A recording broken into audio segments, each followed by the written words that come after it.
Bismillahirrahmanirrahim. Assalamualaikum warahmatullahi wabarakatuh. Hari ini kita akan melanjutkan materi sebelumnya.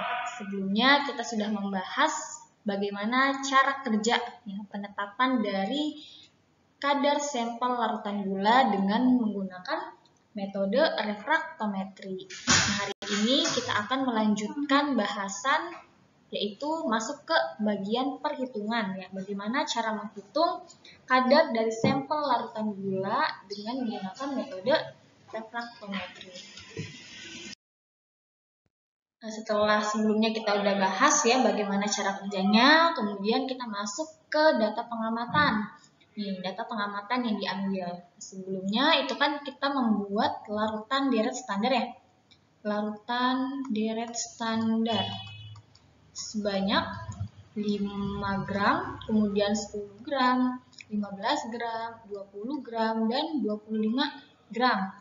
Nah, tapi setelah kamu melakukan penimbangan, kan nggak harus pas 0,5,0000 gitu kan karena pasti akan ada kesalahan karena pada saat kalian melakukan penimbangan.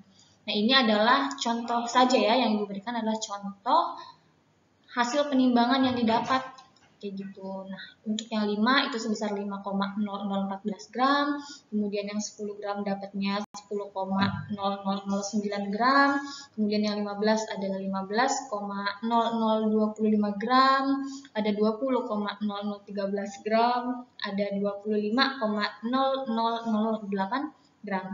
Nah, untuk sampel ini kan nggak tahu berapa, karena ingin kita cari ini berapa gram yang terkandung dalam 100 mililiternya kayak gitu. Ini adalah data pengamatannya. Kemudian masanya ditulis berapa sekian, kemudian ada tabel konsentrasi. Nanti kita hitung setelah ini, kemudian ada nilai Brix. Ini adalah nilai yang didapat dari alat refraktometer kayak gitu. Untuk massa 0 gram artinya kan kita pengukuran hanya dengan menggunakan aquade saja. Nah, tapi kan nilai Brix yang didapat itu harus 0 karena sebagai kalibrasi juga kayak gitu. Jadi nilainya harus 0. Kemudian yang lainnya itu lama-kelamaan akan semakin meningkat nilai Brix-nya kayak gitu. Kemudian di sampingnya ada nilai indeks bias yang nanti akan kita hitung dari nilai Brix yang didapat dari percobaan kayak gitu.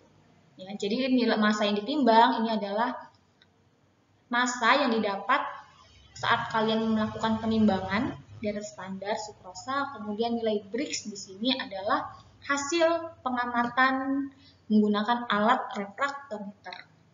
Jadi ada 2 data yang diambil pada saat kalian percobaan. Nah, selebihnya itu didapat dari perhitungan. Seperti itu. Nah, untuk perhitungan yang pertama, kita ini akan menentukan konsentrasi dari larutannya. Nah, kalau sebelumnya kan baru massanya aja yang ditimbang gitu. Nah, selanjutnya adalah kita menghitung konsentrasi. Nah, konsentrasi yang digunakan pada percobaan ini adalah bentuknya itu kadar persen gula. Rumusnya adalah massa per volume, M itu massa yang ditimbang, massa sukrosa yang ditimbang dalam bentuk gram.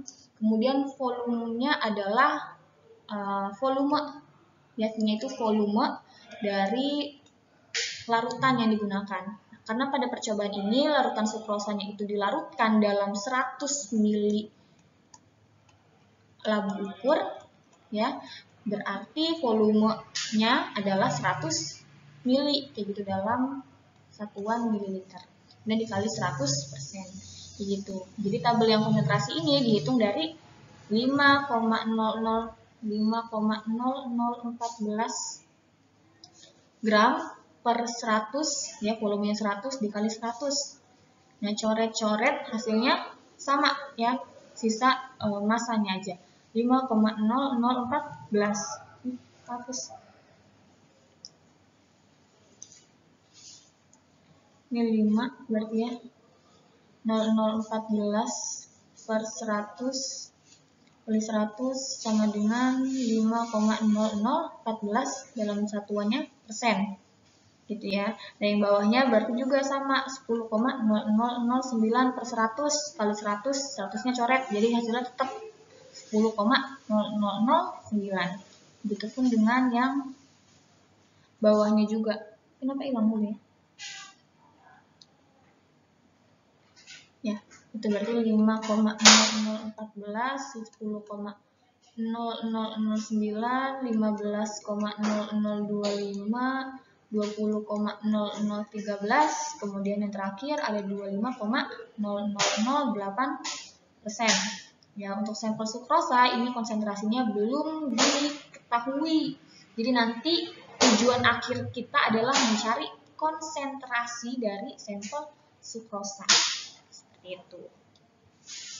Nah, selanjutnya setelah mengukur konsentrasi, kita akan menghitung indeks bias. Selanjutnya, untuk menghitung nilai indeks bias, ya, dapat digunakan rumus ini. Ya.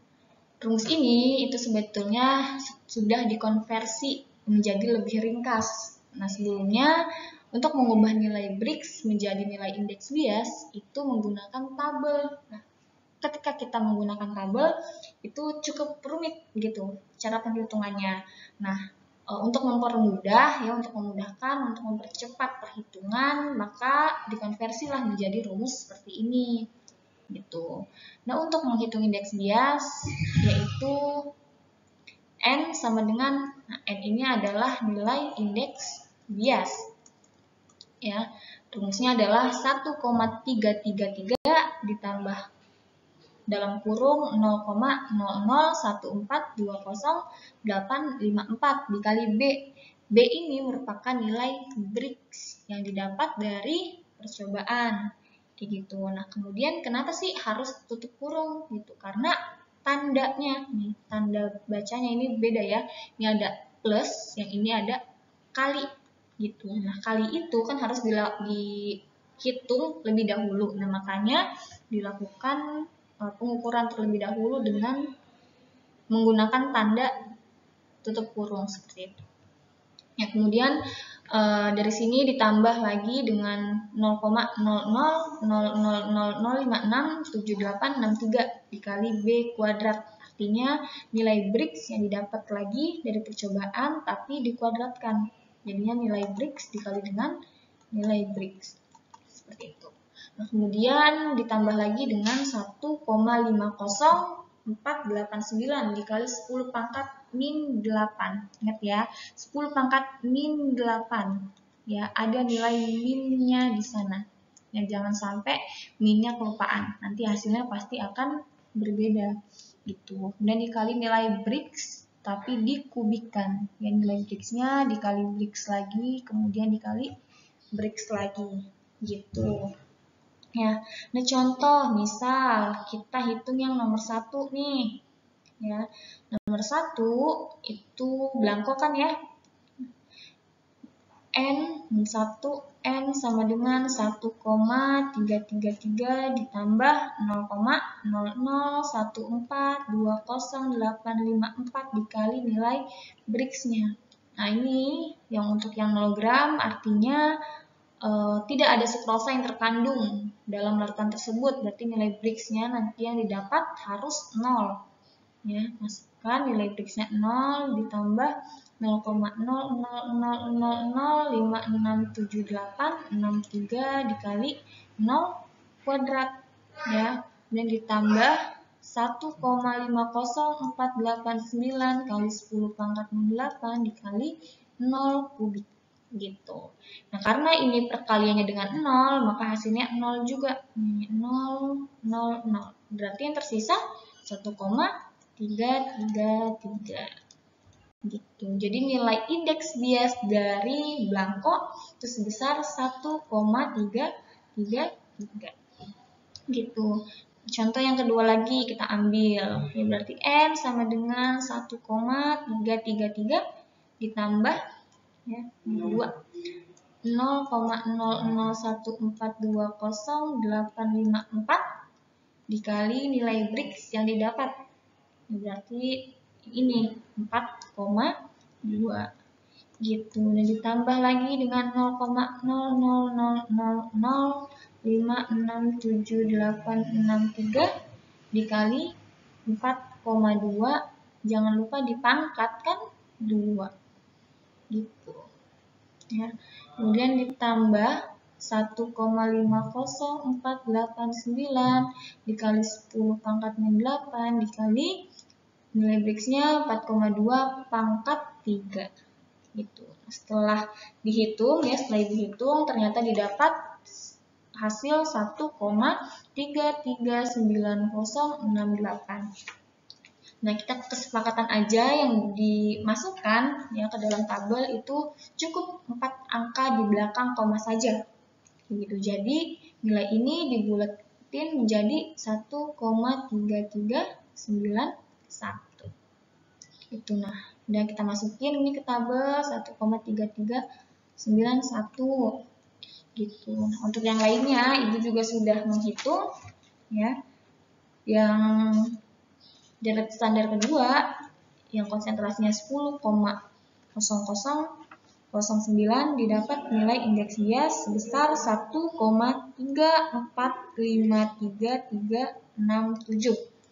Nah, ini dibuletin aja menjadi 1,3453 ya, karena berakhirnya di 3.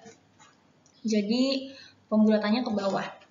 Kemudian untuk yang berapa? 12,4 didapat nilai indeks bias sebesar 1,3514946 ya, dibulatkan menjadi 1,3515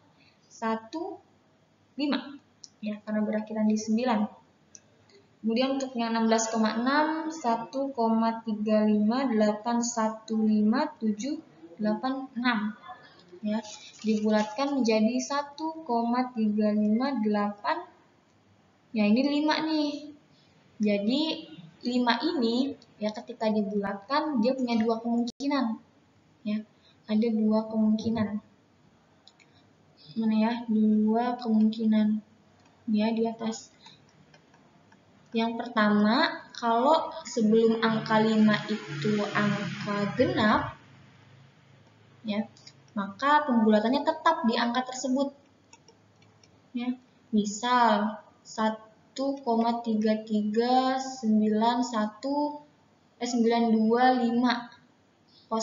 Ya, berarti pembulatannya ini kan 5, depannya angka 2 genap, berarti tetap 1,3392 gitu. Nah, kemudian kalau misalkan sebelum angka 5 itu angka ganjil ya, maka pembulatannya jadi ke atas. Kayak gitu. Kasusnya adalah sama nih seperti yang ini, yang nomor 5. Ya. 1,35815. Sebelum angka 5 itu 1, berarti pembulatannya ke atas. Jadinya 1,3582 gitu. Ya, kemudian untuk yang nomor 6, deret standar yang kelima ya, itu didapat 1,365356 dibulatkan menjadi 1,365 ya. Sebelum angka 5 ini ada 3, dia ganjil, berarti dibulatkannya ke atas jadi 1,3654 gitu. Nah, untuk yang sampel kita harus hitung juga nilai indeks biasnya, karena nanti ketika dimasukkan ke dalam rumus selanjutnya yang kita belajar, itu yang dimasukkan adalah nilai indeks bias dari sampelnya, bukan nilai Brixnya lagi yang dimasukkan. Makanya kita perlu mengukur berapa sih nilai indeks biasnya.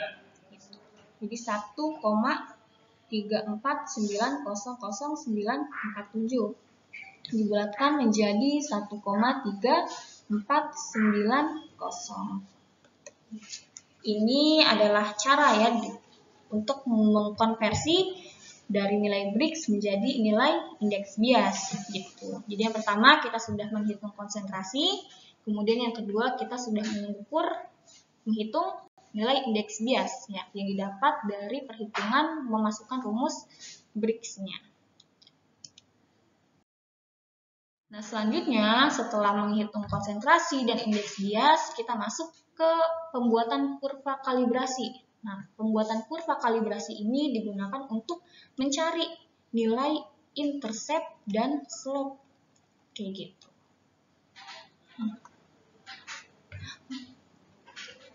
Ya, gitu. Jadi nanti dari tabel yang sudah didapat, ini yang kita gunakan untuk mengukur ya kurva kalibrasinya, cukup tabel yang konsentrasinya aja nih. Tabel konsentrasi dengan tabel indeks bias. Nah, konsentrasi ini kita lambangkan dengan X, ya nilai X, ya. Kemudian nilai batuk. Kemudian nilai indeks biasnya itu sebagai Y. Kan kurva itu kan ada X dan Y ya. Nah, yang X-nya ini adalah nilai konsentrasi, kemudian yang Y-nya ini adalah nilai indeks bias. Gitu. Nah, tapi untuk pembuatan kurva kalibrasinya kita cukup menggunakan konsentrasi dan indeks bias dari blanko ya, dari blanko sampai dengan deret standar yang terakhir saja. Nah, kenapa sampelnya nggak perlu? Kan kita mau cari nih konsentrasi sampelnya, makanya nilai konsentrasinya kan belum didapat, jadi nggak bisa masuk ke perhitungan gitu. Ya, nanti kita masukkan dari nomor 1 sampai 6 saja. Nih, untuk menghitung nilai kurva kalibrasinya. Ya, jadi kurva kalibrasi itu tujuannya adalah kita ingin mencari apa tadi, nilai intercept dan slope. Ya, intercept ini adalah A, slope itu adalah ya, persamaan garisnya adalah Y sama dengan A plus BX. A itu intercept, B itu slope. Ingatnya AI, BS. BS itu kan banding saleh. BS, B itu slope. Seperti itu. Ya, kemudian sebelum masuk ke rumus, kita buat tabel dulu nih untuk mempermudah. Ya, caranya adalah tadi nilai konsentrasinya sebagai nilai X, kemudian indeks biasnya itu sebagai nilai Y. Ya, kemudian kita buat tabel di sampingnya itu nilai X kuadrat, artinya nilai konsentrasi dikuadratkan. Kayak gitu. Nah, 0 dikuadratkan tetap 0. 5,0014 dikuadratkan menjadi 25,0140 dan seterusnya. Seperti itu. Nah, sampai yang ke-6 ya. Nah, kemudian untuk Y kuadrat, ya udah nilai indeks biasnya berarti dikuadratkan. Yang didapat hasil seperti ini, 1,7777, 1,7932 gitu. Nah, kita sepakat aja ya, yang digunakan cukup 4 angka di belakang koma. Nah, kemudian tabel terakhir adalah tabel nilai X dikalikan dengan nilai Y. Gitu. Jadi nilai konsentrasi dikalikan dengan nilai indeks biasnya berapa. Gitu. Nah, untuk kolom yang paling bawah ya, ini itu merupakan sigma atau total. Jadi nilai X ini dari nomor 1 sampai nomor 6 itu dijumlahkan. Hasilnya dimasukkan ke tabel yang paling bawah ini. Ya, kolom yang paling bawah. Kemudian indeks biasnya nilai Y-nya juga dijumlahkan. Didapat ternyata 8,0928 dan seterusnya. Yang X kuadratnya juga dijumlahkan. Y kuadratnya dijumlahkan. X kali Y-nya juga dijumlahkan. Seperti itu. Nah, selanjutnya dari sini kita bisa masuk nih ke rumus mencari nilai intercept dan slope. Ya, kenapa sih kita harus menghitung tabel seperti ini gitu? Karena nih kita lihat di rumusnya untuk mencari nilai intercept dan slope yang digunakan adalah nilai sigma-nya, totalnya gitu. Jadi kita buat tabel ini untuk mempermudah. Jadi kalau misalkan sigma Y, ya berarti kita langsung lihat tabel yang Y, tapi yang paling bawah gini jumlahnya gitu. Nah, contoh ya yang A nih kita hitung. Kenapa hilang mulu ya sulapnya? Yang A. Yang A. Ada lagi. Yang A. Sigma Y. Berarti kita masukkan 8,0928. Kemudian dikali sama sigma X kuadrat. Berarti zik X kuadrat yang ini, tapi sigma-nya totalnya. Berarti yang 175,199.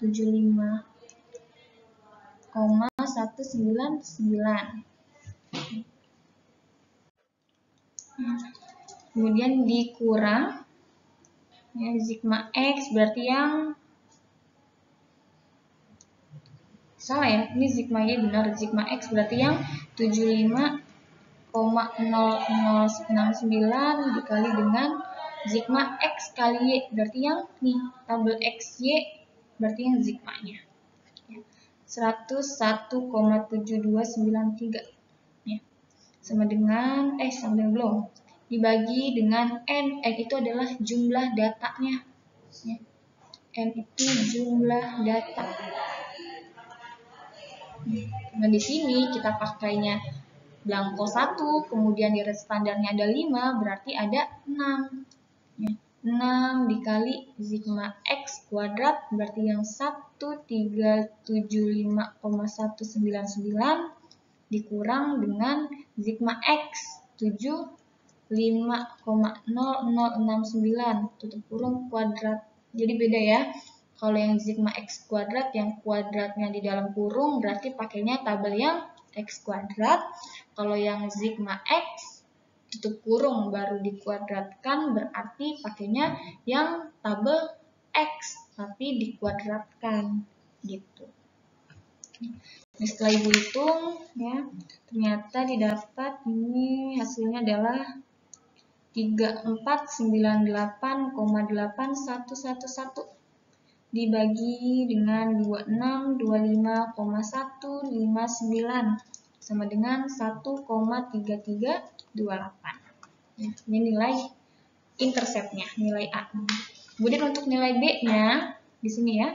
Nilai B berarti N-nya ada 6, kemudian sigma XY itu 101,7293, kemudian dikurang sigma X 75,0069,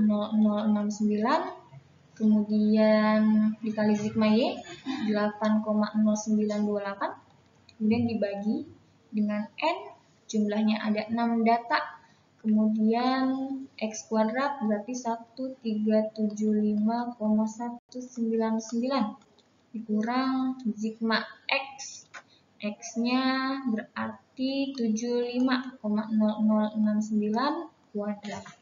Ya, hasilnya adalah 3,36 dibagi dengan 2625,159. Hasilnya adalah 0,00126,498. Nah, kalau kasusnya seperti ini, kita pakainya ini aja ya, 4 angka penting. Berarti 0,00126,4 dibuat 9 berarti 5. Gitu aja. Nah, kalau misalkan kita pakainya 4 angka belakang koma, jadinya 0,0013.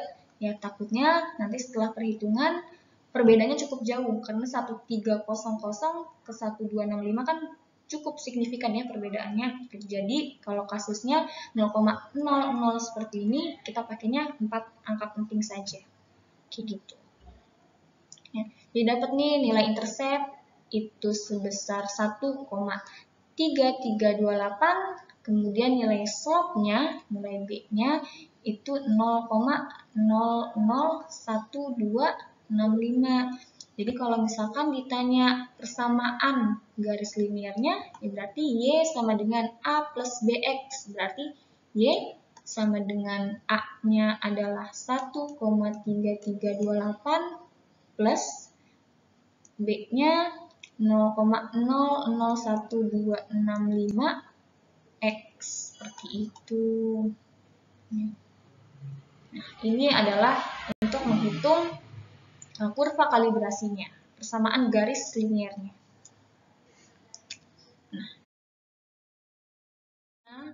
Nah, setelah didapat nilai intercept dan slope, kita bisa nih mencari konsentrasi sampelnya dengan persamaan garis tadi.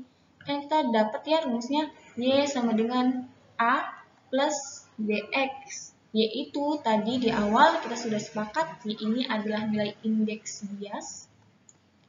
Kemudian X-nya adalah konsentrasi. Nah, jadi kalau yang ditanya konsentrasi berarti kan nilai X. Berarti dari Y sama dengan A plus BX bisa kita ubah bentuknya menjadi X sama dengan Y. A-nya pindah ruas jadi minus. Ya, minus A, kemudian B-nya ini pindah ruas jadi dibagi. Awalnya kan dikali ya, jadi dibagi. Jadi rumusnya adalah X sama dengan Y min A per B. A ini kita tahu dia adalah intercept, kemudian B slope. Jadi nilai X itu konsentrasi dilambangkan dengan C. C itu adalah concentration, kemudian S-nya adalah sampel gitu. Kemudian nilai N itu adalah nilai indeks bias, satuan dari indeks bias, N-nya sama ya, Y indeks bias. Kemudian intercept itu sebagai nilai A, kemudian slope-nya B gitu.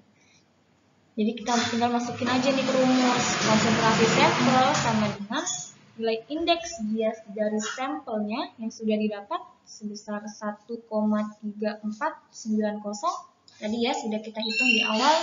Kemudian dikurang interceptnya tadi 1,3328. Kemudian dibagi sama slope-nya 0,001265. Nah, ini hasilnya adalah 12,80. Satuannya berarti persen. Gitu, karena di awal setelah kita mengukur konsentrasi tadi ya, kita sepakat bahwa satuannya adalah persen. Kayak gitu. Jadi konsentrasi dari sampelnya itu sebesar 12,80% gitu. Ya. Nah, ini jadi kita bisa masukkan ke tabel yang tadi karena konsentrasi dari sampelnya yang sebelum belum ada. Nah sekarang karena sudah dapat berarti masukin aja nih 12,80. Ini sesuai ya dengan teori gitu. Jadi nilai Brix yang didapat dari pengukuran sampel itu kan 10,8 ya. Nah ketika dibandingkan dengan nilai Brix dari indeks bias itu kan di antara 8,4 ini ya, di antara nilai Brix yang 8,4 sampai dengan 12,4 kayak gitu. Nah konsentrasinya, ya konsentrasi yang didapat juga pasti di antara 10,0009% sampai dengan 15,0025%. Nah benar kan ya, di antara 10 sampai 15 itu ada 12,80% gitu ya. Jadi untuk menghitung nilai konsentrasi ya, konsentrasi sukrosa berdasarkan cara atau prosedur yang telah kita lakukan ya, itu seperti ini gitu ya. Semoga bisa dimengerti. Kalau masih ada yang bingung bisa langsung ditanyakan. Kemudian ya kurang lebihnya mohon maaf. Wassalamualaikum warahmatullahi wabarakatuh.